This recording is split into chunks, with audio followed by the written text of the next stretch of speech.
તમને પૂછું, હું જવાબ પછી આપીશ, પહેલાં તમે મને જવાબ દો. એનાથી આગળ હોય થાક્યા વગરના ઉપકાર. કેમ ક્યાંય થાકે નહીં. તમે આમ જો ને કે તમને ખાલી એટલું કહું, આ પેન છે મારી પાસે, આમ કેટલા ગ્રામ વજન ધારો છો આનું? હાઇલાઇટર છે 5 ગ્રામ, 10 ગ્રામ, ચલો 10 ગ્રામ. હું આજે એક જાહેરાત કરું, 10 ગ્રામની આ હાઇલાઇટર તમારે 9 દિવસ સુધી હાથમાં પકડી રાખવાની, હાથ હલાવવાની છૂટ, પણ આ ચપટીમાંથી છટકવી ન જોઈએ. પર ડે 10 ગ્રામ સોનું ઇનામ. બોલો કોણ કરી શકશે? પર ડે 10 ગ્રામ સોનું. જેવા 24 કલાક થયા એમ નહીં, 9 મહિના પૂરા કરશો, 9 ઇન્ટુ કેટલા થયા? છતાં તમે કરવા તૈયાર થશો ખરા? છટકવું ના જોઈએ, બિલકુલ હાથ હલાવવાની છૂટ, પણ આ બંનેમાંથી જકડીને રાખવાનું. બોલો શક્ય છે? How to possible? નહીં. એક 10 ગ્રામની હાઇલાઇટર તમે 9 દિવસ નથી પકડી શકતા. તમારો 100, 150, 200, 500 ગ્રામ, કિલો જેવો વજન માએ 9 મહિના પેટમાં ઉચક્યો છે ભાઈ. આ કંઈ નાની ઘટના નથી.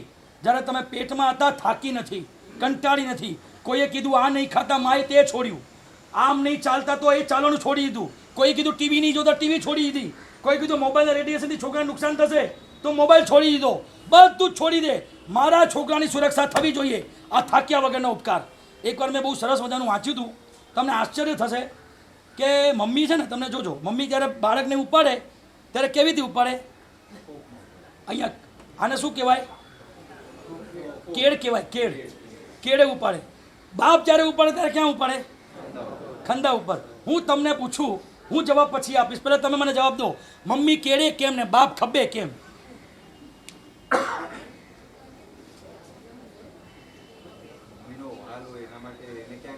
વાલ તો એમ મળવાનું છે. તમે મમ્મીને લાફા મારો તોય વાળ મળે છે તમને ભાઈ. મમ્મીને તમે હેરાન કરો તોય વાલ મળે છે. નહીં. તમને આશ્ચર્ય કહું, એ કથાની અંદર એક રિપોર્ટરે નાના બાળકને પ્રશ્ન કર્યો છે. સ્કૂલમાં આવ્યા છે, સ્કૂલમાં એ રિપોર્ટર આવ્યો છે અને સ્કૂલમાં પ્રશ્ન કરે છે. અને એ સ્કૂલ અનાથ આશ્રમ હોય છે. ખ્યાલ આવ્યો તમને? અનાથ આશ્રમ હોય છે. અનાથ આશ્રમની સ્કૂલમાં એક રિપોર્ટર પ્રશ્ન કર્યો છે છોકરાને કે મમ્મી કેળે ઉપાડે છોકરાને અને બાપ ખભે ઉપાડે, એમાં ફરક શું? ત્યારે છે ને છોકરાનો જવાબ હતો, જેની પાસે માં નથી, બાપ નથી, એ જ એની વેલ્યુ કરી શકે ને એની પાસે જ આ જવાબ મળે. તમારી પાસે મને કોઈ અપેક્ષા પણ નથી કે તમે આનો પ્રોપર જવાબ આપશો. એને કીધું કે મમ્મી કેળે એટલે ઉપાડે કે પોતે જ્યાં સુધી જોઈ શકે છે એટલું મારો દીકરો જોઈ શકે. બાપ ખભે એટલા માટે ઉપાડે કે જ્યાં સુધી હું નથી જોઈ શકતું ત્યાં મારો દીકરો જોઈ શકે. જે સુખ મેં નથી જોયું એ મારા દીકરાને મળવું જોઈએ. જે સપના મારા પૂરા નથી થયા એ સપના મારા દીકરાના પૂરા થવા જોઈએ.